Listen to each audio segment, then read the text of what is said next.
신문 이야기 돌직구쇼에 오신 여러분 반갑습니다. 저는 신문 읽어주는 남자 김진입니다. 며칠 전 하반신 시체만 발견됐던 안산의 하반신 시체 사건, 많은 사람들을 충격과 공포로 몰고 갔습니다. 그런데 어제 나머지 상반신으로 추정되는 사체가 발견이 돼서 경찰이 지금 이 시간부로 6개 중대 병력을 동원해서 이 시체의 신원을 찾기 위해서 유류품 등을 수색하는 작업에 현재 돌입을 한 것으로 확인이 됐습니다. 과연 이 살인사건의 진범은 누구일지 경찰이 1,000만 원의 현상금까지 내걸었습니다. 잠시 후 공개수배 전대행과 함께 이 내용 전해드리겠습니다. 오늘자 조간신문 과연 어떤 뉴스 보도하고 있는지 지금부터 저와 함께 하시죠. 먼저 동아일보입니다. 모처럼 동아일보 국제면으로 시작을 하겠습니다. 도널드 트럼프가 따봉을 하고 있는 이 사진, 왜 따봉하고 있을까요? 트럼프의 지지율 41%, 힐러리 39%, 두 사람의 양자 가상 대결에서 설마 했는데 트럼프가 진짜로 힐러리를 이겨버린 겁니다. 동아일보 제목도 설마가 현실로 이렇게 다루고 있습니다. 진짜 미국의 차기 대통령이 힐러리가 아닌 도널드 트럼프가 되는 걸까요? 그렇다면 축복일까요? 이건 재앙일까요? 잠시 후 얘기 다뤄보겠습니다. 다음 신문입니다. 이번에 한국일보입니다. 금기 원래하고 기자전화 잘 받아라. 잘못 실수 걸리면 변명보다 사과하라. 초선 의원들을 상대로 강의한 주인공이 밑에 사진에 있는데요. 바로 박지원 원내대표입니다. 박지원 원내대표가 당내 초선들에게 쪽집게 원포인트 강의를 실시했습니다. 과연 정치구단 박지원 의원이 초선 의원들을 상대로 이것만은 명심하라. 이것만은 꼭 기억하라. 강의 내용은 무엇인지 잠시 후 직접 한번 들어보겠습니다. 다음 신문입니다. 이번엔 조선일보입니다. 북한 사진이 길게 보도되고 있습니다. 평양에 도착한 당대회 참가자들의 모습. 북한이 지금 이 시각 당대회를 앞두고 평양에 속속들이 당 간부들이 집결하고 있다는 뉴스를 보도하고 있는데 신부의 상주까지 그런데 노역을 시키는 것으로 알려지고 있습니다. 북한 당대회 한번 거창하게 준비하려다 오히려 북한 내에서 역풍이 불고 있다는데 과연 어떤 내용인지 잠시 후 보도해드리겠습니다. 그리고 국내 한 고물상에서 북한 위조 지폐가 대량으로 발견이 됐다는 뉴스도 들어와 있습니다. 어찌된 일일까요? 잠시 후 다뤄봅니다. 다음 신문입니다. 이번엔 경향신문입니다. 경향신문 1면입니다. 1면 사진 함께 보시죠. 어제 정말로 제 우산도 거꾸로 뒤집어졌습니다. 태풍인가 싶을 정도로 강한 바람이 불어 닥쳤습니다. 강풍이 계속 불었는데 오늘 역시 강풍이 분다고 합니다. 조심하시기 바랍니다. 도대체 이 강풍이 왜 부는 거? 환경전문대학원을 졸업하신 환경전문기자 정승유 위원과 함께 잠시 후 얘기 나눠봅니다. 다음 신문입니다. 이번엔 한겨레 신문인데요. 돌리면 나옵니다. 작게 실린 기사 주목해 보겠습니다. 크게 주목합니다. 옥시 제품을 사지 않겠다.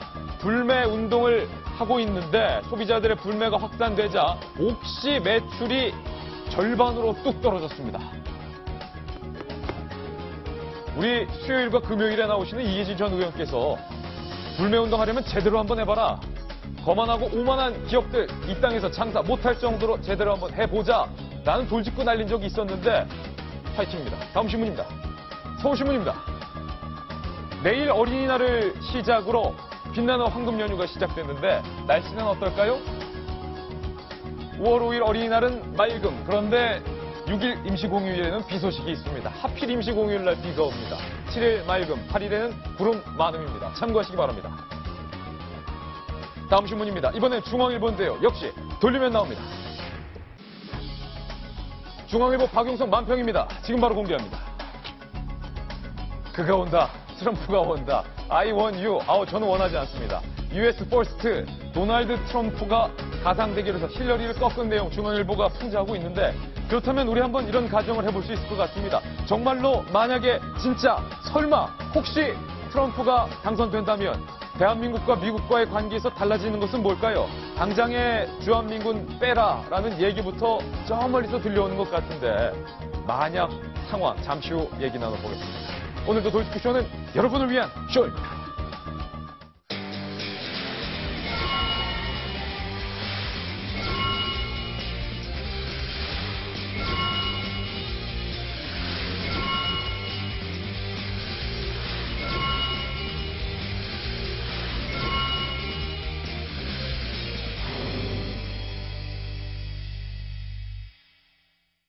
네, 신문 이야기 돌직구쇼. 오늘 저희가 준비한 뉴스 전해드리기 전에 조금 전 들어온 뉴스 속보부터 여러분께 전해드리겠습니다.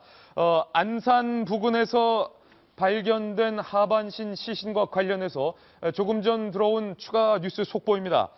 경찰이 조금 전 9시부터 서울과학수사연구소에서 어제 발견된 상반신 시신에 대한 부검을 실시할 예정이고요.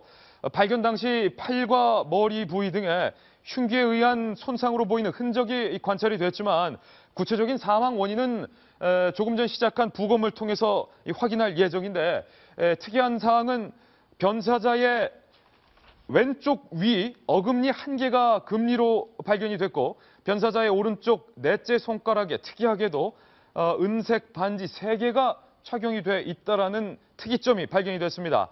그런데 애초 상반신으로 추정되는 시신이 발견되면서 이 시체의 신원이 쉽게 밝혀질 것으로 예상은 했지만 이 변사체로부터 채취한 지문이 부패로 인해서 식별 및 대조가 용이하지 않아서 현재 이 시신의 신원 확인이 지연이 되고 있는 그런 상황이다라는 뉴스 속보도 함께 전해드립니다. 그리고 수사의 단서가 될 만한 시체의 신원을 확인할 만한 유류품을 추가로 발견하기 위해서 역시 조금 전 9시부터 6개 중대병력 540여 명의 경찰관이 사체 발견 장소 2개소를 중심으로 대대적인 수색을 현재 벌이고 있습니다. 그리고 잠시 후 10시부터는 수중과학수사팀이 사체 상반신 발견 장소 저수지내에 대한 수색도 함께 진행을 할 예정입니다. 네. 상반신으로 추정되는 시체도 발견이 됐고 그리고 추가 유류품까지 6개 중대 병력이 동원이 돼서 대대적인 수색에 나서고 있는 만큼 과연 이 시체의 신원이 누구인지 그리고 범인이 누구인지 경찰이 밝혀낼 수 있을 것으로 보입니다. 경찰이 여러분들의 제보가 필요하다고 밝혀왔습니다. 현상금 1천만 원도 걸었습니다. 공개 전단 지금 바로 공개합니다.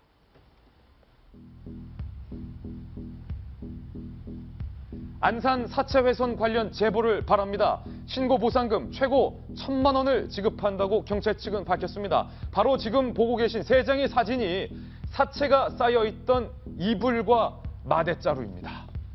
사체가 이 2가지 이불에 쌓여 있었고 상반신, 하반신 훼손 시체는 동일한 이 마대자루에 보관이 돼 있었습니다. 예리한 흉기로 시체가 훼손된 흔적이 밝혀졌는데 2016년 5월 1일 15시 45분경 안산 성감동 소재 불도 방조제 입구 도로 및 배수구에서 이불에 쌓여 마대자루에 담긴 불상의 남자 상하체가 나란히 발견이 됐습니다. 하루 걸러서. 그런데 신장은 약 150에서 160cm로 추정이 된다는 특징이 있고요. 이 발 사이즈가 210에서 220mm로 굉장히 작은 발 사이즈를 보유하고 있습니다. 제보 시 차가운 사항 마저 보겠습니다. 일반적인 신장이나 체격에 비해 매우 작은 사이즈의 신발을 구입해서 착용하던 남성으로 보이고요.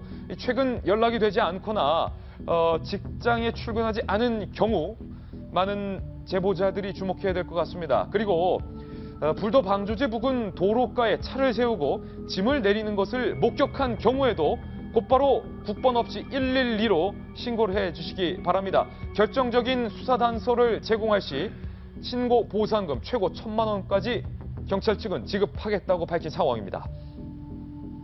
동아일보 논설인 정성희 위원님, 범인이 누구인가도 중요하지만 이 사체의 신원이 누구인가 밝혀내는 것 역시 중요할 것 같습니다. 왜냐하면 신원만 밝혀내면은 범인을 찾는 것은 사실 시간 문제입니다. 그래서 이제 신원을 파악하는 게 중요한데 지금 시신이 부패가 된 지가 좀 돼서 지문으로 찾기는 쉽지 않은 것 같은데요. 그래도 단서를 알 수 있는 몇 가지 이제 단서가 나왔는데 우선은 이제 키가 굉장히 작다 그래서 혹시나 이건 청소년이 아닐까 하는 이제 처음에 추측이 있었는데 보면은 금리가 있다든가 아니면 뭐 가락지를 꼈다든가 이런 걸로 봐서 어느 정도 나이가 있는 사람으로 되고요. 신발 사이즈가 210에서 222 정도로 봐서 굉장히 좀 왜소하고 작은 사람일 걸로 추정이 됩니다. 네.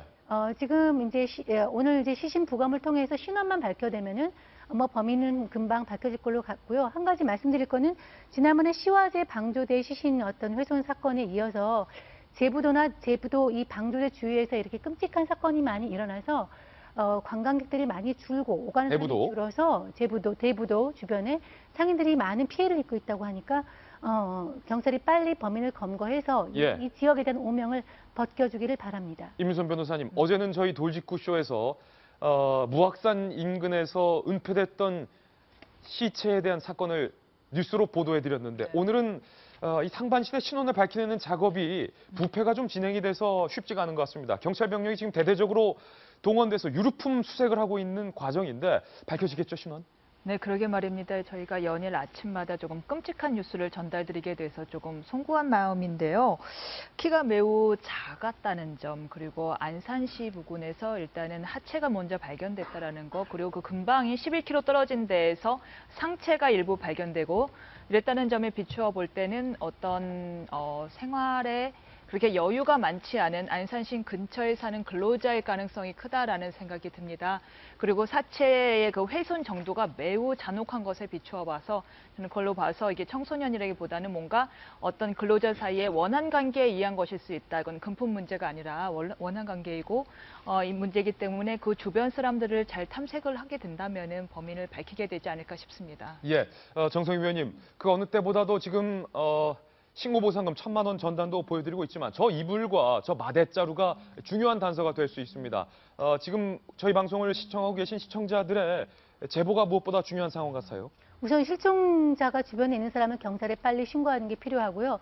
그다음에 이제 저 이불 같은 경우는 그 내용을 잘 아는 사람들이 아무래도 판매했다거나 사용한 사람들이 익숙할 테니까 그 제보가 아주 결정될 것 같습니다. 물론 신원, 그 부검을 통한 신원도 중요하지만 지금 현 단계에서는 지문 채취가 쉽지가 않기 때문에 제보가 결정적으로 수사에 어떤 돌파구가 될 것 같습니다. 예, 애초에는 윤태곤 실장님, 신장이 굉장히 작고 또 발 사이즈가 작아서 혹시 조심스럽게도 이 사체의 신원이 청소년이 아닌가, 경찰은 이쪽 방향으로도 수사의 방향을 뒀었는데. 요즘에 흉흉한 일들이 많았으니까 그러니까요. 아이들에 대해 가지고. 근데 아까 말씀하셨지만은 은가락지를 낀다든지 뭐 금리빨이 있는 걸로 봐가지고는 노년층일 가능성이 높을 것 같습니다. 네. 근데 이 부분도 뭐 원한 아니면 유기에 관한 거니까 이걸 저희가 뭐 예단하기는 어려운 것이고 네. 시댁은 빨리 신원을 밝혀야 되겠죠. 예. 지금 그 현장 주변에 김병미 의원님, 예. CCTV가 다행히도 있다고 합니다. 경찰이 이 사체의 신원만 밝히면 도대체 누가 범인인지 그 CCTV 화면을 통해서 용의자를 특징할 수 있을 것 같은데 사실 어제 무악산 살인사건 같은 경우에도 CCTV 화면이 결정적인 단서였습니다. 예, 결정적인 단서가 됐고 그 지역에 사는 주민들은 얼마나 불안하겠습니까? 맞습니다. 누군지 모르는 살인자가 될지도 모르는 사람이 내 주변에 살고 있다. 혹은 아직도 검거되지 않았다. 그 사람이 어제 우리 임윤선 변호사님이 너무 좋은 말씀해 주셨는데 우리가 흔히 봐서 언뜻 봐서는 도저히 이 사람이 살인범이다, 범인이라고 특정할 수 없을 정도로 평범한 사람일 확률이 높거든요. 정부와 국가의 역할이라는 거는 가장 중요한 역할은 국민의 생명과 재산을 보호하는 일입니다. 예. 여기에 대해서 국가가 갖고 있는 모든 공권력을 동원해서 하루빨리 범인도 좀 검거했으면 좋겠습니다. 예, 너무나도 잔혹한 강력 범죄 사건이 연일 발생하고 있습니다. 우리 경찰의 조속한 수사를 위해선 여러분들의 결정적인 제보가 중요하다는 사실 다시 한번 부탁드리겠습니다. 이번엔 저희가 준비한 본격적인 뉴스 전해드리겠습니다. 첫 번째 돌직구 신문입니다.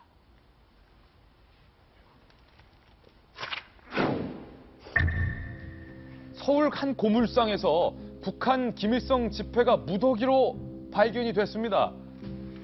이제 별별 사건이 다 발생을 하는데요. 지금 보고 계신 것처럼 이 집회, 조선민주주의 인민공화국 중앙은행이라고 선명하게 인쇄된 이 집회. 알고 봤더니 너무 정교해서 진짜 화폐인 줄로만 알았는데 위조 집회였습니다. 좀 자세히 보실까요?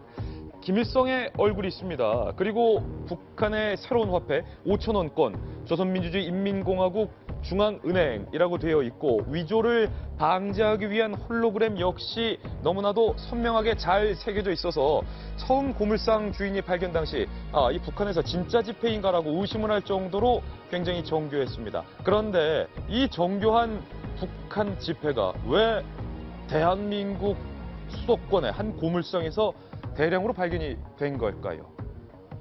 정부와 경찰 그리고 국정원에서는 대공 용의점에 대한 추가 수사를 현재 활발하게 진행 중에 있습니다. 오늘 도직구쇼에서 그 해답 한번 찾아보겠습니다. 정성희 위원님, 북한판 지폐 5천 원권이면 상당히 북한 돈으로 고액인데 아니 이게 도대체 어디서 어떻게 왜 발견된 겁니까? 우선 북한 지폐가 아니고요. 북한의 지폐를 위조한 지폐입니다. 위조 지폐. 위조 지폐입니다. 그러니까 북한에서 또 정식으로 발행된 지폐가 아니고 그걸 위조했다는 거고요.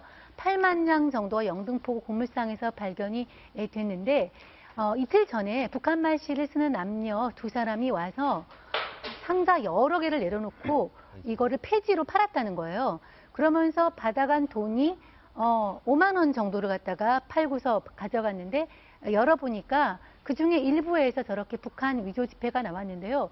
저도 지금 어리둥절해요. 왜 그랬는가. 근데 저 지폐는 북한의 지폐 중에서는 가장 고액권이고 2007년에 발행이 시작이 돼서 화폐개혁 이후에 발행이 돼서 2014년도에 중단이 됐습니다. 예. 저 지폐는 북한에서 더 이상 쓰이지 않죠. 예. 근데 북한에서 쓰이지 않는 지폐를 가져와서 판다는 건 이해가 되는데 그것이 또 위조 지폐란 말입니다. 예.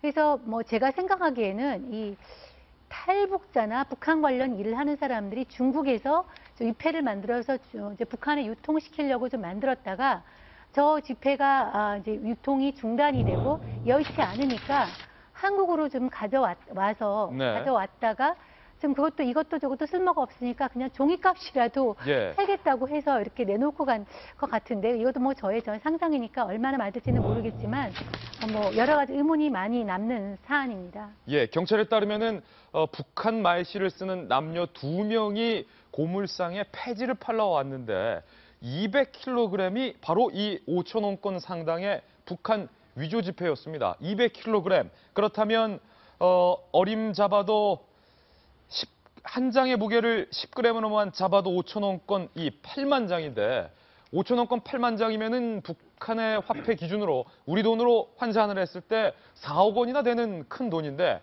다시 바꿔 말하면 이 북한 말씨를 쓰는 남녀 2명은 4억 원어치의 위조 지폐를 버리고 5만 원만 받아간 셈입니다. 그렇다면 궁금증은 이계지 전 의원님, 이 북한 돈은 어떤 목적으로 국내에서 발견이 된 걸까요? 아무리 생각해도 모르겠어요. 아무 생각 모르겠다. 그런데 그렇죠. 근데 정 의원님이 약간 추리를 참 잘해 주셨다고 생각하는데 북한이 원래 세계적인 위패 제조의 아주 거의 그 주범입니다. 아, 그렇습니까? 그 미국의 100달러짜리 이른바 슈퍼노트라고 하는 것을 거의 정교하게 만들어서 해요. 미국이 북한의 위패 때문에 골머리를 앓고 있는데 그건 북한 내에서 아주 조직적이고 목적을 가지고 만들어 예. 그 달러를 갖고 이제 세계에 가서 뭐 바꿔서 쓰고 뭐 이렇게 하다 적발도 되고 했는데 그러니까 위조 지폐 만드는 게 북한 정부 시책이군요. 시책이고 근데 뭐 이른바 당에서 하는 일이겠죠. 예. 근데 혹시라도 좀 더 정교하게 만들었다면은 거기에서 종사했던 어떤 사람이 탈북한 사람이 있다면은 그런 것에 연루될 수도 있다. 예. 그런 생각을 했는데 여기는 사실 와 보면은 제록스 복사기가 너무 좋아서 우리나라에서 우리나라 위패를 만드는 사람도 그 복사기로 만들어서 가끔 적발이 되고 하지 않습니까? 예.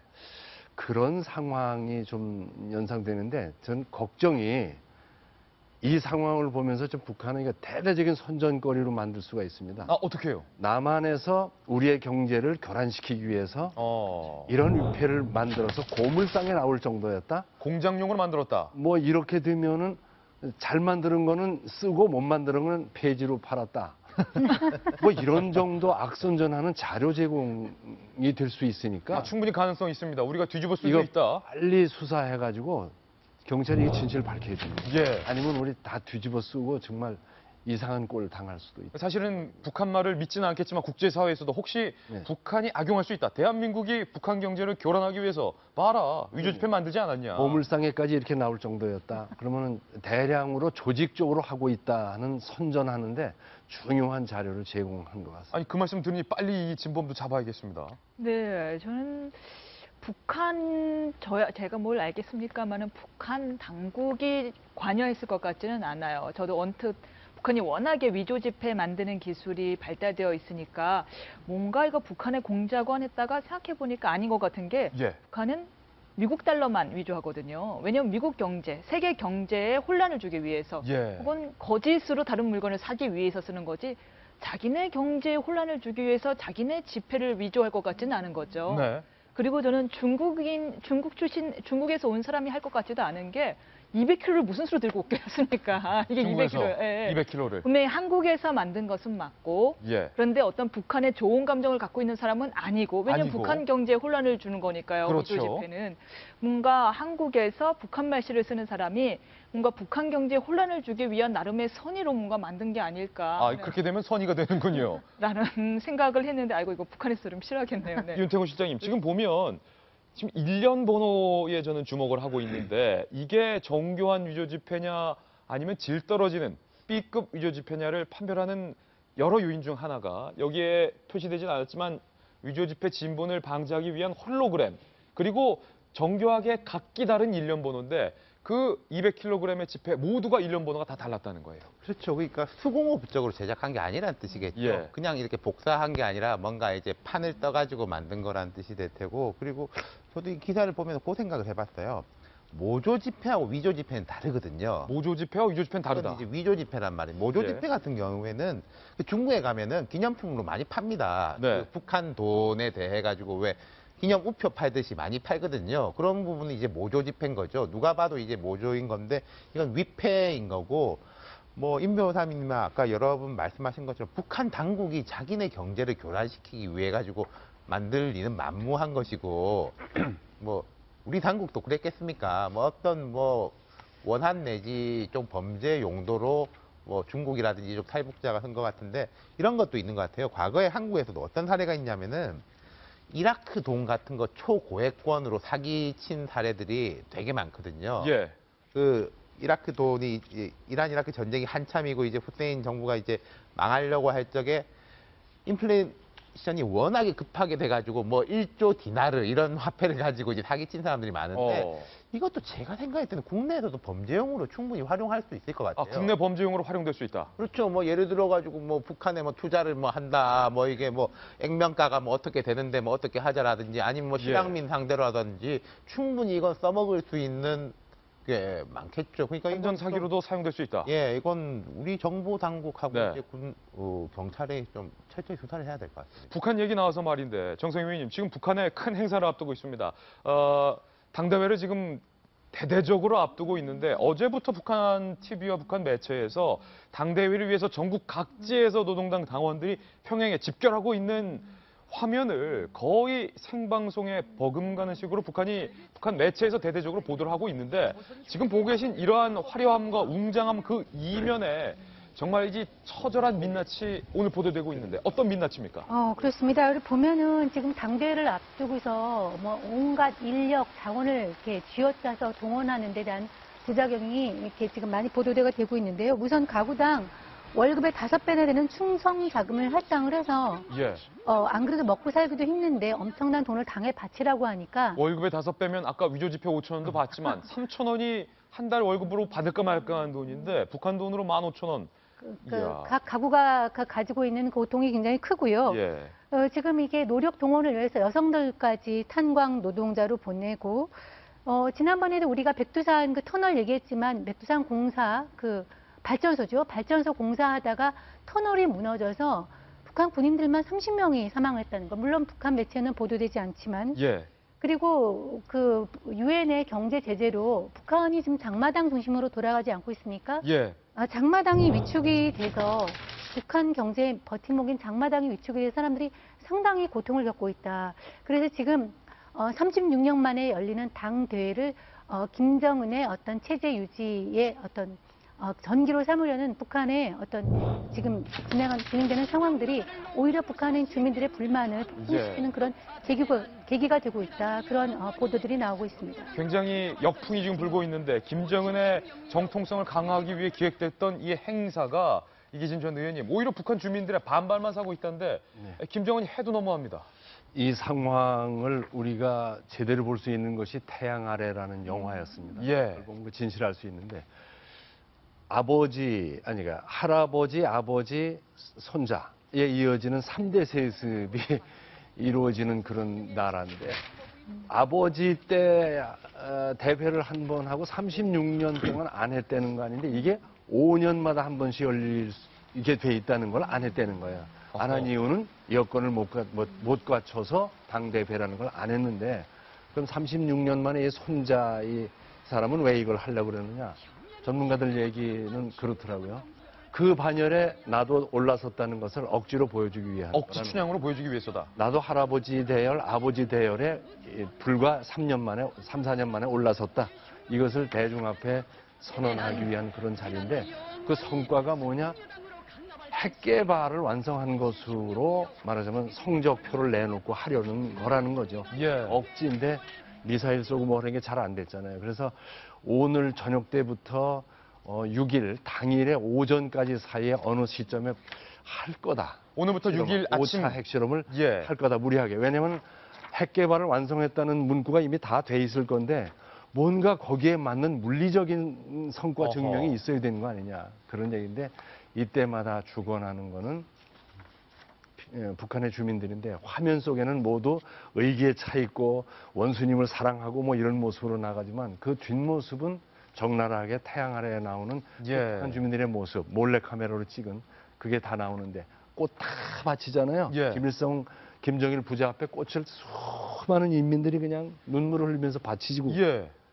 다 그들이 물러간 뒤에 청소부가 에이 네 역할을 갖다 놓고 에이 에라이 이러면서 다 집어넣는 모습이 나왔잖아요. 그것이 예. 북한의 실상인데 지금 그런 쇼가 계속되고 있는 거예요. 예, 북한 주민들, 특별히 평양은 거의 봉쇄 수준으로 통제하고 있다고 네. 하니까 평양과 북한 주민들의 불만이 하늘을 찌르고 있는 상황이라고 하니까 그리고 또 5차 핵실험이 임박했다는 북한 소식통들의 전원이 이어지고 있는 만큼 우리 정보당국도 촉각을 곤두 세워야 될 것 같습니다. 이번에 저희가 준비한 두 번째 돌직구 신문을 공개합니다.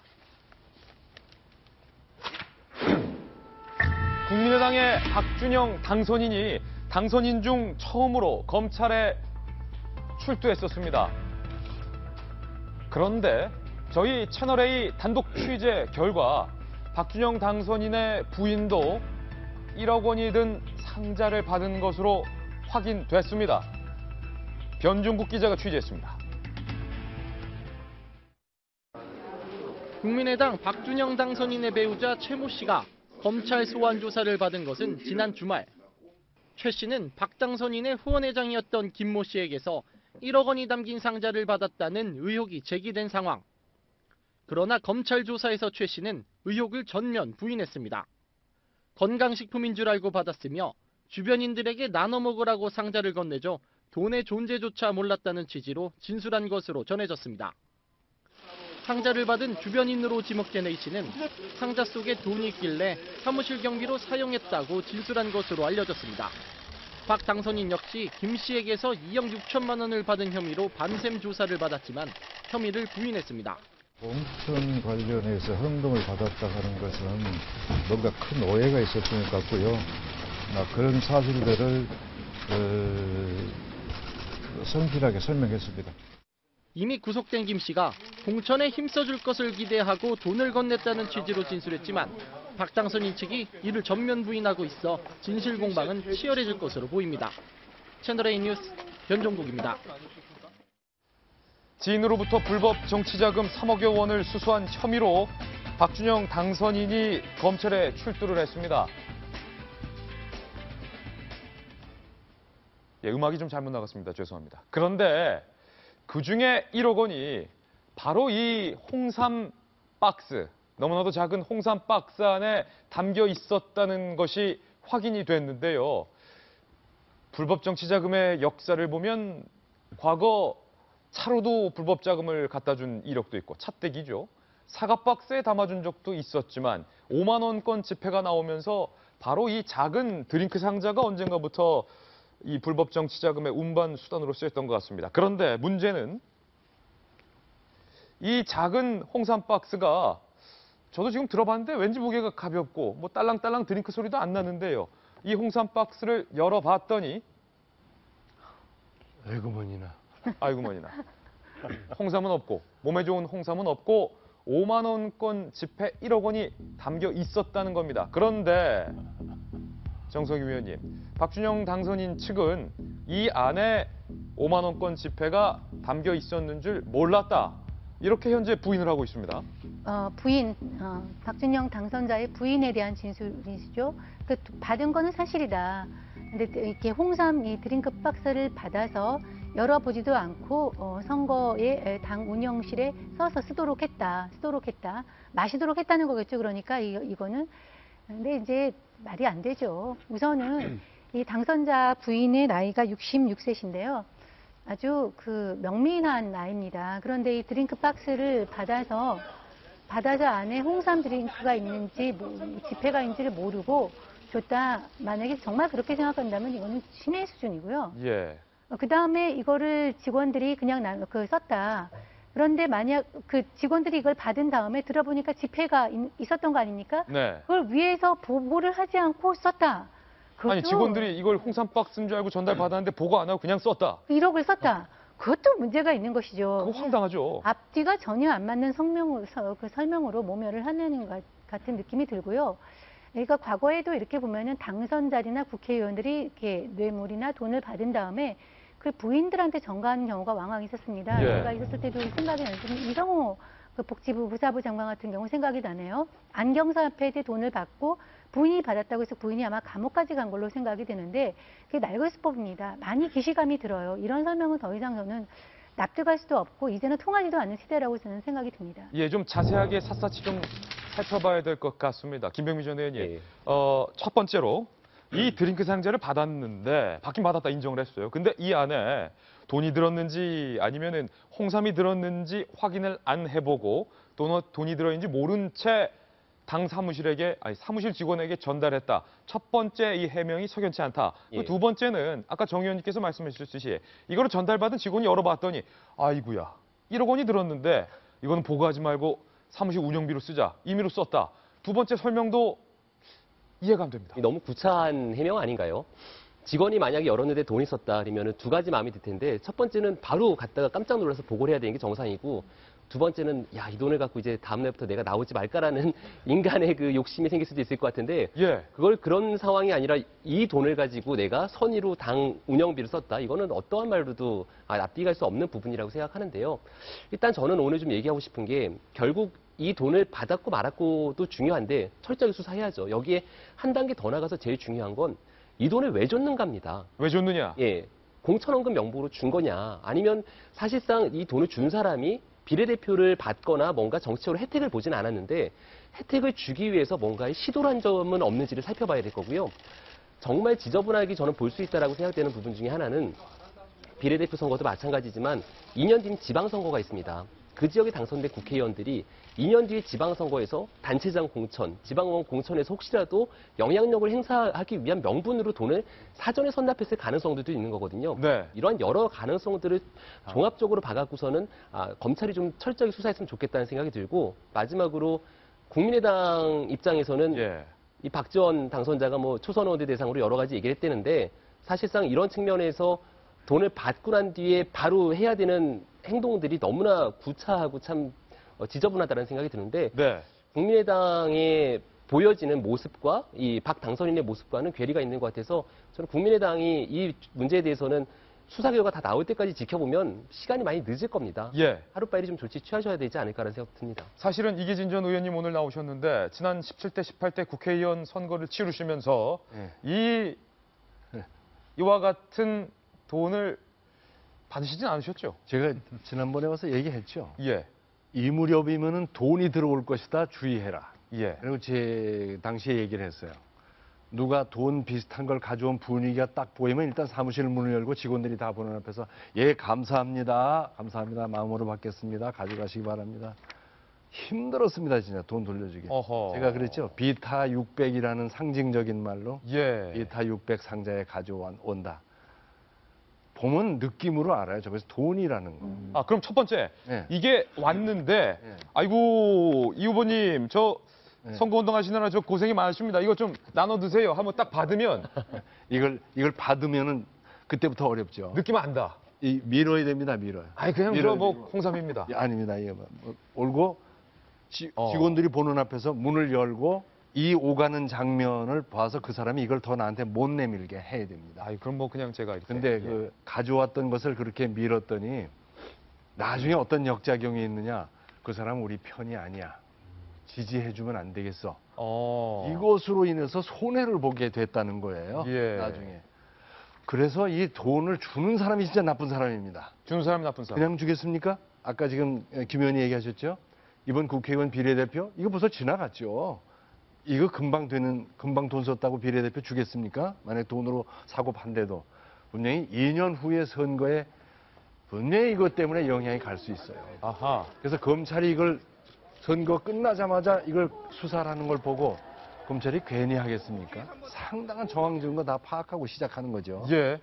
그리고 이 검찰이 이렇게 하고 이렇게 초판에 벌써 제1당 놓쳤지 더민주가 1당이 됐죠. 예. 국민의당은 3분의 1 정도밖에 차지 못한 선거인데도 거의 선거에서 승리한 것처럼 얘기하고 있죠. 예. 이때 만약에 박준영 당선인의 이런 문제를 검찰에서 이렇게 한다면은 억울하다고 생각하면 벌써 야당 탄압이다. 어허. 인위적인 의석수 조정하기 위한 공작이다라고 나왔을 거예요. 벌써 단골 레파토리 나왔을 것이다. 근데 아무 얘기 없잖아요. 국민당에서 아무 얘기는 얘기 없어요. 그 얘기는 그쪽에서도 벌써 이 정황 증거를 보고도 그래, 꼬리 다 맞겠죠. 내린 거예요. 그렇다면 윤태호 시장님, 왜 국민의당에서는 안철수 대표가 그렇게 청렴을 강조했는데 박준영 당선이 그냥 가만히 두는 겁니까? 아니 지금 가만히 안 두면 어떡합니까? 그럼 가만히 둬야 아니, 됩니까 지금 계속? 국민의당 이야기한 게 있잖아요. 기소 단계에서는 원칙대로 처리하겠다. 원래 이제 그 공약이 기소 단계에서 이렇게 한다는 거니까 지금 이게 우리가 아무리 봐도 이런 거 같다라고 짐작이 되지만 그렇다고 해서 뭐 이제 멀쩡하진 않지만 이분을 뭐 이렇게 하기도 어려운 거니까 이제 기소 단계에서 처리할 것 같고요. 지금 각 당이 사실 더불어민주당, 새누리당 할 것 없이 내부적으로 이게 법률지원단에서 체크를 다 하고 있습니다. 제가 이름은 설명을 못 드리겠는데 어떤 사람 같은 경우에는 X, 여기는 이제 뭐 정치 탄압에 뭐 의도도 없고 거의 날아갔고 뭐 어떤 사람 같은 경우에 세모표, 동그라미 해가지고 이제 율사들을 중심으로 해가지고 꾸려 놓았더라고요.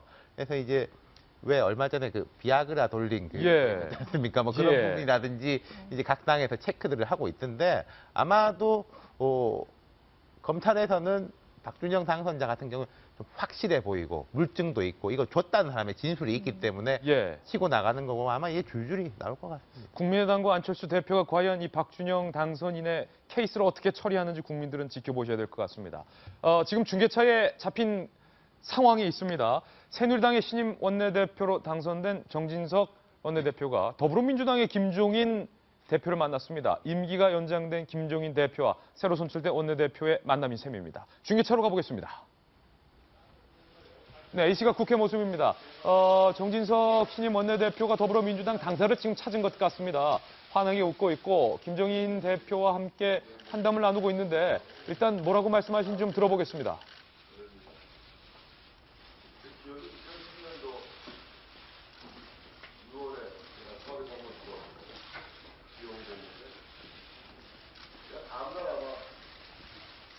네, 지금 오디오 상황이 조금 좋지 않아서 자세히 들리지는 않는데 아무래도 정진석 원내대표 그리고 김종인 대표가 한때는 박근혜 대통령을 만들기 위해서 한솥밥을 먹었던 광범위하게 식구였기 때문에 앞으로 원내대표로서 여야 관계, 특별히 이 여소야대 국면을 어떻게 협조를 할 것인가를 지금 부탁하고 있는 그런 대화 내용을 지금 여러분들께서 보고 계신데요. 정성희 위원님, 신임 지금 먼지도 털어주고 굉장히 지금 탈뜰하고 알뜰하고 다정다감한 모습으로 김종인 대표의 표정도 한결 밝아진 것 같습니다. 그래, 원유철 원내대표랑은 대화가 안 통해도 정진석이랑은 내가 좀 국정을 논할만 하지. 지금 그런 표정인데. 정진석 원내대표 상당히 그 소통에 정말 그 소통을 잘하고요. 굉장히 친화력이 뛰어납니다. 예. 그러니까 같은 어떤 여당 내부뿐만 아니라 야당 의원들하고도 굉장히 평이 이제 좋고 쉽게 말하면 뭐 이런 자잘한 민원이나 이런 것도 잘 청와대 정무수석 때도 잘 처리를 해주고 두루두루 잘해서 뭐 대야 관계에 있어서는 그렇게 먼저 당사를 찾아가지고 소통 행보를 보이는 거 그 나쁘지 않은 출발로 보입니다. 예, 정진석 원내대표의 첫 행보가 더불어민주당의 김종인 대표를 찾는 것, 그리고 뭐 이종걸 의원 등등의 더불어민주당의 지도부들의 모습도 보이는데 김병민 의원님 산뜻합니다. 예, 아마 정진석 당선자가 얘기했던 첫 번째 원칙이 협치거든요. 야당과의 협치. 그러니까 더불어민주당을 제일 먼저 찾아갔고 그 다음은 본인이 이제 나는 박과의 여러 관계가 있다. 그러니까 청와대에 있는 친박과의 얘기를 하고 있지만 국민의당에 있는 박지원 원내대표와의 관계도 얘기를 많이 했거든요. 네. 과거 이제 80년대인가요? 박지원 원내대표가 미국에서 한인회장하고 있을 때부터의 알고 있던 관계들 때문에 나는 당신이 옛날에 했던 그 모든 일들을 다 알고 있어라고 얘기하면서 굉장히 어찌 보면 우스갯소리로 얘기를 하기도 했는데 그런 관계 속에 이제 국민의당에 가서도 또 나름대로 협치 관계를 조정하려고 할 거고 정진석 당선자가 갖고 있는 능력들을 가지고 제가 봤을 때는 지금의 현재의 새누리당과 미래의 새누리당을 연결할 수 있는 가교 역할을 아마 제대로 하지 않을까라는 생각도 듭니다. 예, 임윤선 변호사님. 다시 이 홍삼박스 얘기로 돌아온다면 법조인으로서 어떻게 보십니까? 이거는 국민의당은 이제 저는 잠깐 국민의당으로서는 약간 난감하겠다는 생각이 들어요. 왜냐하면은 이게 이 박준영 단성인이 국민의당에 입당하기 전에 받은 거거든요. 신민당 총재일 때 신민당 비례대표 공천 헌금으로 준 것이다라고 지금 준 사람이 이야기를 하고 있습니다. 네. 직뇌자는 뭐라고 얘기를 하냐면은 아마 이제 그분이 그래서 자기는 신민당의 비례대표가 될 것이라고 예상하고서는 3억이나 되는 돈을 일부는 부인 최 씨를 통해 일부는 직접적으로 일부는 사무실 운영 경비 몫으로 지급을 했는데 갑자기 그 신민당은 온데간데 없고 국민의당으로 들어가는 모습에 불만을 품고서는 그럼 내 비례대표는 어디로 갔어 하고서는 불만을 품고서는 먼저 검찰 쪽을 찾아간 게 아닌가 싶거든요. 그래서 예. 이미 자신은 다 자백을 한 상태입니다. 네. 이미 그리고 이제 구속이 된 상태고 그래서 곧 검찰도 구속 기소를 할 거라고 해요. 예. 예, 따라서 뭐 죄의 입증은 그렇게 어렵지 않은 상황인데 국민의당이 더 지켜볼 필요는 없다. 제가 궁금한 거는 신민당이라고 우리 국민 대부분은 알지도 못하는 당의 총재에게 비례대표 공천 명목으로 3억억이 간다면은 우리가 아는 당의 비례 공천 몫으로는 얼마씩 들어간다는 이야기인가요? 여기 3억이나 주고 신민당 이게 정말 한 석이라도 올 거라고 생각하고 3억이나 예. 줬다는 건가요? 근데 그건 저는 지금 생각하지 못했던 예. 포인트인데 좋은 지점 말씀해 주셨어요. 약간 정치인들 뭐 대리할 건 아니지만은 오히려 시스템이 잘 갖춰진 데는 그게 안 되죠. 예. 허술한 곳이 뭐 돈, 뭐 백 이런 게 통하지만은 사실 요즘 이 대명천지에 뭐 새누리당이나 뭐 더민주 정치적 압력 같은 건 있을 수 있겠지만 돈 보따리 싸들고 간다고 해가지고 뭐 되기는 어려울 겁니다. 예. 새 정치를 계속 외쳤던 국민의당이 제3당의 정치 실험으로 국민들에게 이번 총선에 많은 지지를 받았습니다. 그렇다면 제19 감싸기, 뇌물 사건 아니면 문제되는 사건마다 정치인들이 구태하게 반복했던 제19 감싸기 이번만큼은 국민의당이 보여주지 않기를 간절히 바라겠습니다. 국민의당 얘기 나왔습니다. 박지원 원내대표가 초선 의원들에게 정치란 말이야. 이렇게 하는 게 정치다. 전화 제때 받아. 훈수를 뒀습니다. 직접 들어보시죠. 여러분, 제가 그 유명한 박지원 국회의원들이 자기 필요한 전화만 하고 귀찮은 전화를 받지 않으면 그럼 그건 자격이 없다. 사실 전화를 받다 보면 귀찮을 때가 많습니다. 콜백해서 자기의 성의를 다해주는 것이 유권자에 대한 특히 언론인에 대한 예의다. 정치를 하면서 자기 가족하고 친구하고 밥 먹는 사람은 자격이 없다. 정치를 하는 사람들은 삼시세끼를 기자하고 먹는 것이 제일 좋다. 그런데 손학규 대표가 대표하고 나 원내대표인데 길게 해. 모든 말을 길게 해. 그래서 내가 손 대표한테 그런 얘기 했어요.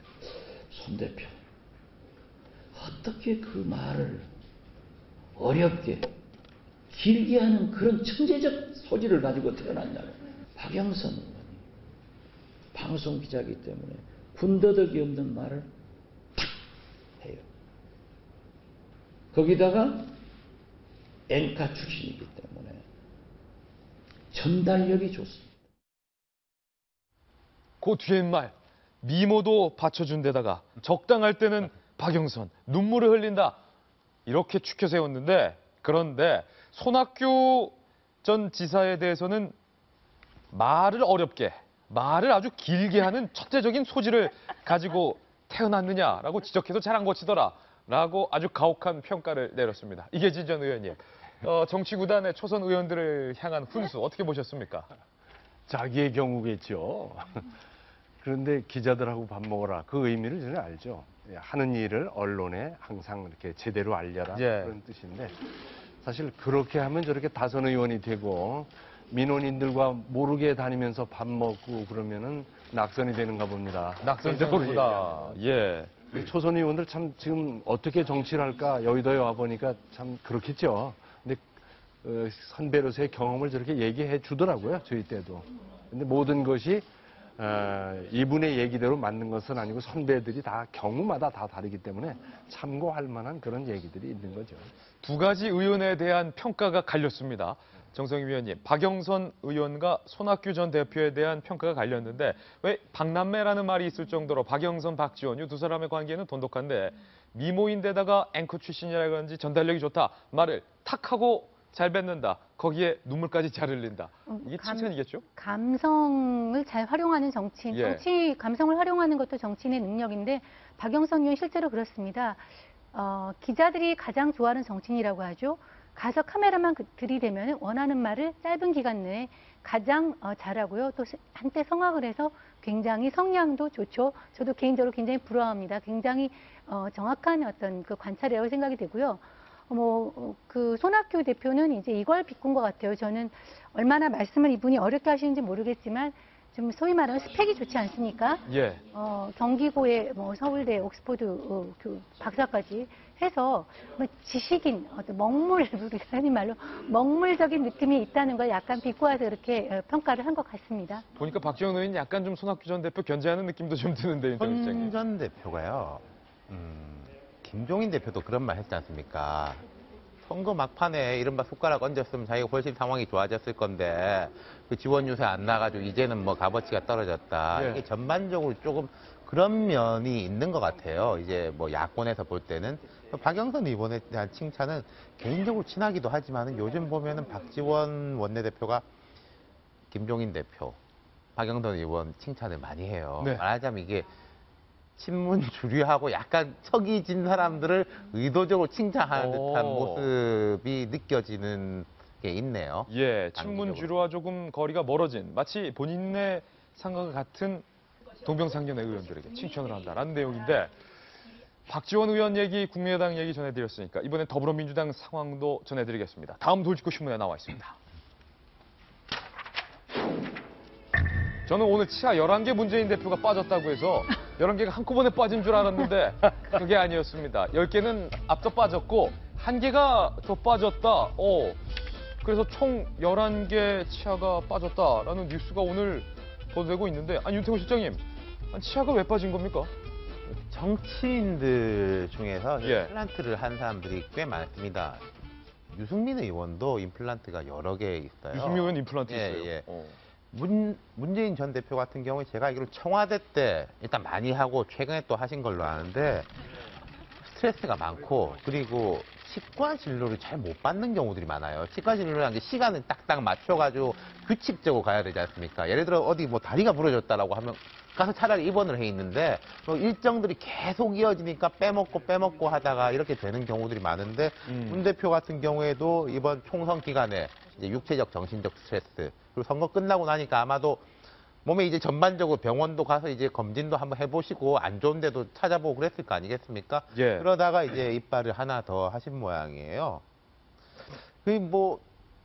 모르겠습니다. 이게 차라리 제가 볼 땐 지금 약간 쉬시는 시기니까 몸도 마음도 정비할 수 있는 시기로 삼으면 좋을 것 같고 요 보이시는데 이제 시도 이렇게 인용하시고 그러네요. 예, 김종인 전 대표가 치아가 하나 더 빠진 게 혹시 문재인 전 대표가 치아 빠진 게 김종인 대표 때문 아니냐라는 얘기도 나오고 있는데 정치 일선에서는 한 발짝 멀리 떨어져 있는 문재인 전 대표. 그런데 어느 순간부터 그거 아십니까? 문재인 전 대표가 본인의 SNS에 시를 자주자주 올리고 있다는 사실을 말입니다. 그래서 혹자는 시 정치의 시대가 돌아왔다. 문재인 전 대표에 대해서 이렇게 말을 하고 있습니다. 그래서 오랜만에 돌아왔습니다. 신문 읽어주는 남자의 변신. 바로 봄이니만큼 시 읽어주는 남자로 찾아뵙겠습니다. 문재인 전 대표가 최근에 올린 시. 도종환 시인의 여백. 언덕 위에 줄지에 선 나무들이 아름다운 건 나무 뒤에서 말없이 나무들을 받아안고 있는 여백 때문이다. 나뭇가지들이 살아온 길과 세세한 잔가지, 하나의 흔들림까지 다 보여주는 넉넉한 허공 때문이다. 빽빽한 숲에서는 보이지 않는 나뭇가지들끼리의 균형, 가장 자연스럽게 뻗어있는 생명의 손가락을 일일이 쓰다듬어주고 있는 빈 하늘 때문이다. 여백이 없는 풍경은 아름답지 않다. 비어있는 곳이 없는 사람은 아름답지 않다. 중략. 정 의원님, 여기서 말하는 그 여백이 김종인 대표가 비대위에서 좀 물러나라 라는 메시지를 담고 있다. 뭐 혹자는 이렇게 해석하던데. 시를 너무 정치적으로 해석하는 것 같은데 예. 저는 하여튼 문재인 대표가 보면은 시를 그럼 자주 읽고 인용할 수 있는 수준이라면 평소에 가까이 한다는 모습은 참 보기 좋은 것 같아요. 감성을 활용할 줄 아는 것은 솔직히 정치인의 능력입니다. 논리적으로만 설명해서는 안 되고요. 오늘 이제 인용한 시는 도종환 시인의 여백이라는 시인데요. 지금 말한 대로 그 나무와 여백을 대비시키면서 자기 심경을 이렇게 했는데 역시 이렇게 너무 맑은 물에는 또 뭐 고기가 살지 못한다고 하고 사람이 너무 어떤 것에 치열하게 몰입을 하게 되면 여유가 없다라는 것을 갖다가 좀 공감하면서 했던 것인데 굳이 김종인 대표를 겨냥했다고 이제 보기는 어렵겠지만 본인이 지금 이렇게 일단 총선이 끝나고 다음 어떤 회기가 국회가 되기 이전에 한번 쉬어가는 본인 타임이고 다음에 문재인 대표 전 대표는 이제 국회의원도 아니죠. 예. 그러니까 본인의 상황을 좀 이렇게 하지 않았나 저는 그런 생각이 듭니다. 그렇군요. 어제 임수연 변호사님, 더불어민주당에서 김종인 비대위원 체제가 8월까지 계속 간다. 연장이 됐죠, 공식적으로. 네, 그거 하기 전에 잠깐 시에 대한 제 감상을 말씀을 드리자면요. 또 이게 넘어갈 수가 없죠. 네, 예. 시를 보면은 이거는 이제 저는 해석을 지금 김종인 대표 물러가라, 나는 잠시 쉬겠다라기보다는 자신에게 조용히 지지를 보내는 지지자들에 대한 감사함을 표현한 걸로 보여요. 자신이 굉장히 흔들리고 있는데 내가 흔들리고 정치인들이 말없이 서 있어도 그것을 지켜주고 있었다는 것은 바로 뒤에 허공, 일일이 우리를 쓰다듬고 있었던 우리를 가만히 지켜봐주고 있던 빈 하늘을 일종의 자신의 지지자들에게 비유한 걸로 저는 보여요. 예. 그렇기 때문에 나는 지지자들이 말이 없어도 비록 나에 대한 비난이야 여론이 많아도 조용히 있는 나의 지지자들을 믿고 따뜻하게 지키겠다라는 해석으로 저는 보입니다. 역시 불어불문학 출신이라 시 교육관인데요. 해석이 네. 달라요. 그렇죠. 자, 이제 어제 더불어민주당 소식 전해주시죠. 네, 지금 과연 김종인 대표가 과연 집어 던질 것이냐 아닐 거냐 사람들이 많이 기대를 했었는데요. 어떻게 됐었느냐, 전대가 연기될 것이다, 조기 개최될 것이다, 이런 이야기가 있었는데 생각보다 아주 빨리 일사천리로 결론이 났다고 합니다. 김 대표는 모두 발언에서 나 자신이 비대위를 연기해달라고 요청한 적도 없고 연기하는 걸 바라지도 않는다. 가급적으로 빠른 시일 내에 물리적으로 가능한 범위 내에서 전대를 할 수 있도록 준비해드리겠다라고 했기 때문입니다. 그래서 아주 신속하게 결정이 돼서요. 8월 말 9월 초에 전대를 치르기로 했습니다. 따라서 비대위는 8월 말 9월 초까지는 계속해서 유지가 된다는 것이고요. 이에 따라서 문재인 전 대표와 김종인 현 대표의 동업체제는 시한부로 조금 삐그덕거리나마 연장되게 되었다라고 뉴스가 전하고 있습니다. 이 의미를 분석해보면 김병민 의원님, 사실은 8월이라고 해봤자 길지 않습니다. 김종인 대표 체제가 적어도 8월 말이면 이제 끝이 난다는 건데 김종인 대표가 대표직에서 사퇴를 하겠다라는 표현을 어제 표명을 한 셈인데 이게 앞으로 더불어민주당에서 그렇다면 김종인 대표의 역할은 없어지는 셈이 되는 건데 누가 다시 지도부로 등장하게 되는 거죠, 그럼? 일단은 완전히 없어지지는 않을 것 같다라는 게요. 나름의 교감이 있었다라는 겁니다. 왜냐하면은 어저께 연석회의가 열리자마자 굉장히 빠른 시간 안에 모든 게 다 정리가 됐고요. 앞서 모두 발언으로 김종인 대표가 내가 당대표할 마음이 없다라고 얘기를 했기 때문에 그런 측면에서 자연스럽게 정리가 좀 된 측면이 있는 것 같고 김종인 대표가 옛날 같았으면 굉장히 반색하면서 너희들이 뭔데 토사구팽한다고 굉장히 비난하면서 나 다신 안 해. 비례대표도 그만할 거야 라고 가는 게 김종인 대표가 그동안 보여줬던 모습이거든요. 근데 어제는 그런 메시지나 모습들이 보이지 않았고 경제 민주화에 대해서 역할을 해달라고 얘기를 하니 김종인 대표가 대선 때까지 내 역할 하겠다라고 말씀을 하셨습니다. 그래서 저는 보이는 게 일단은 김종인 체제를 끌어내린 데는 친문 세력의 여러 가지 요인들이 작동한 성공 요인으로 보이는데 결국은 문재인 세력과 김종인 세력 간에 건널 수 없는 선을 건넌 것도 사실이거든요. 이 김종인 대표가 일단은 지금 본인의 세력이 간단치가 않고 이 상황에서 이겨낼 수가 없기 때문에 한 발 뒤로 물러났지만 앞으로 남은 3달의 기간 동안 어떤 식으로 본인의 친정체제를 조금 더 구축해 나가기 위해서 예. 문재인 대표가 아닌 또 다른 대권 주자에게 본인이 킹메이커 역할을 할지에 대해서도 한번 우리가 좀 유심히 봐야 될 대목인 것 같습니다. 예, 야당 소식 전해드렸습니다. 이번엔 여당 뉴스 전해드리겠습니다. 어제 국회에서 국방위원회 전체 회의가 열렸습니다. 그런데 한때는 여당 상임위 소속이었던 유승민 당선인이 내 자리는 어디고 자리를 찾아 한참을 헤맸습니다. 먹이를 찾아 산기슭을 헤매는 하이에나가 아니라 자리를 찾아 산기슭을 헤매던 무소속 의원의 신분이었습니다. 영상으로 직접 만나보시죠.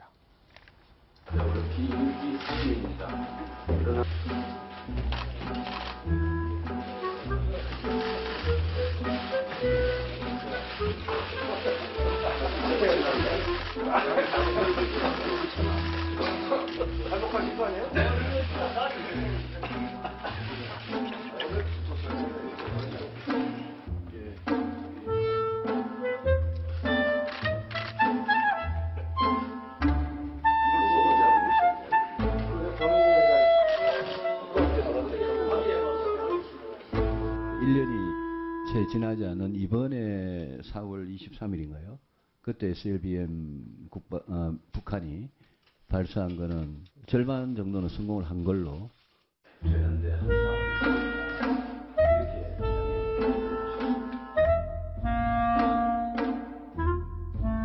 임순 변호사님, 원래는 여당 소속이었으니까 한때 국방위원장까지 했었는데 반대 자리에 앉아 있어야 되는데 야당 쪽 자리에 앉아 있어요.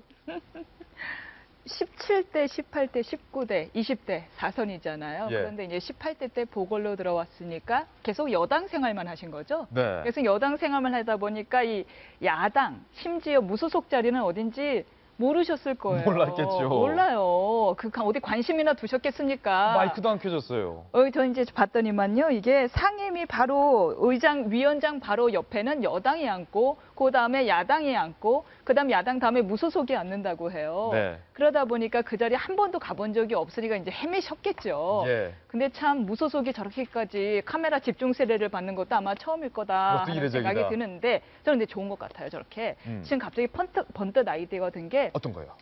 그럼 그동안 항상 고정되어 있었다는 거 아니에요? 위원장 옆에는 여당, 그 다음은 뭐 야당, 그 다음에는 뭐 교섭자 측에 구성되지 않은 사람들 순. 요거를 한 번씩 바꿔봐도 괜찮겠다. 예술가들이나 어떤 우리가 가만히 어떤 무엇을 그릴 때 일부러 거꾸로 보기도 하고 이렇게 보기도 하고 예. 끊임없이 시점을 바꿔서 보기도 하거든요. 그래서 우리 회의 시간에서도 한 번씩 제가 그걸 제안을 하고 싶어요. 우리 맨날 앉는 데만 앉잖아요. 예. 한 번씩 자리를 바꿔 앉아보자. 네. 그럼 새로운 아이디어가 생길 것이다. 예. 내일 한번 저기 앉아볼까요? 예. 이것처럼 의원들도 한번 다른 자리에 앉아보면 다른 생각, 다른 시각이 들지 않을까 하는 생각이 듭니다. 굿 아이디어입니다. 자리 찾아 산만리 유승민 의원의 영상까지 보여드렸습니다. 이번엔 저희가 준비한 국제뉴스 소개해드리겠습니다. 설마가 사람 잡았습니다. 다음 돌직구 신문입니다.